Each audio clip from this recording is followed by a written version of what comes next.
شروع اللہ کا نام لے کر جو بڑا مہربان نہایت رحم والا ہے۔ اے چادر میں لپٹنے والے، اٹھو، اب خبردار کرنے لگو اور اپنے پروردگار کی بڑائی بیان کرو اور اپنے کپڑے پاک رکھو اور شرک کی گندگی سے تو الگ ہی رہو، اور اس نیت سے احسان نہ کرو کہ اس سے زیادہ کے خواہاں ہو، اور اپنے پروردگار کی خاطر صبر کرتے رہو۔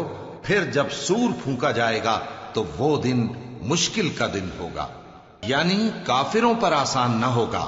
مجھے اس شخص سے سمجھ لینے دو جس کو میں نے اکیلا پیدا کیا اور میں نے اس کو بہت سا مال دیا اور ہر وقت حاضر رہنے والے بیٹے دیے اور اس کو ہر طرح کے سامان میں وسعت دی، پھر بھی لالچ رکھتا ہے کہ میں اسے اور زیادہ دوں۔ ایسا ہرگز نہیں ہوگا، یہ ہماری آیتوں کا بڑا مخالف رہا ہے۔ میں اسے ایک بڑی چڑھائی چڑھاؤں گا۔ اس نے غور و فکر کیا اور ایک بات ٹھہرا لی، یہ مارا جائے، اس نے کیسی تجویز کی، پھر یہ مارا جائے، اس نے یہ کیسی تجویز کی، پھر اس نے نگاہ کی، پھر تیوری چڑھائی اور منہ بگاڑا، پھر پیٹ پھیر کر چلا اور تکبر کیا، پھر کہنے لگا یہ تو جادو ہے جو پہلے لوگوں سے برابر ہوتا آیا ہے، پھر بولا یہ اللہ کا کلام نہیں بلکہ بشر کا کلام ہے، میں ان قریب اس کو سقر میں داخل کروں گا۔ اور تم کیا سمجھے کہ سقر کیا ہے؟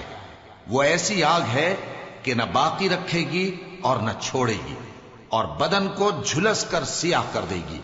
اس پر 19 داروغہ ہیں، اور ہم نے دوزخ کے داروغہ فرشتے ہی بنائے ہیں، اور ان کا شمار کافروں کی آزمائش کے لیے مقرر کیا ہے، اس لیے کہ اہل کتاب یقین کریں اور مومنوں کا ایمان اور زیادہ ہو، اور اہل کتاب اور مومن شک نہ لائیں، اور اس لیے کہ جن لوگوں کے دلوں میں نفاق کا روگ ہے اور جو کافر ہیں کہیں کہ اس مثال کے بیان کرنے سے اللہ کا مقصود کیا ہے۔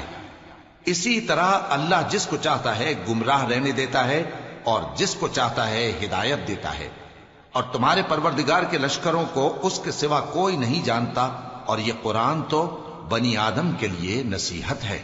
ہاں ہاں، قسم ہے چاند کی اور رات کی جب رخصت ہونے لگے اور صبح کی جب روشن ہو جائے کہ وہ آگ ایک بہت بڑی آفت ہے، انسان کے لیے ڈر کی چیز، یعنی اس شخص کے لیے جو تم میں سے آگے بڑھنا چاہے یا پیچھے رہنا چاہے۔ ہر شخص اپنے کرتوتوں کے باعث گرفتار ہوگا، مگر داہنی طرف والے نیک لوگ جنتوں میں ہوں گے اور پوچھتے ہوں گے، یعنی آگ میں جلنے والے گناہگاروں سے کہ تم دوزخ میں کیوں پڑے؟ وہ جواب دیں گے کہ ہم نمازیوں میں شامل نہ ہوئے اور نہ ہم فقیروں کو کھانا کھلاتے تھے، اور ہم بحث کرنے والوں کے ساتھ مل کر بحث کرتے تھے اور روز جزا کو جھٹلاتے تھے یہاں تک کہ ہمیں موت آ گئی۔ تو سفارش کرنے والوں کی سفارش ان کے حق میں کچھ فائدہ نہ دے گی۔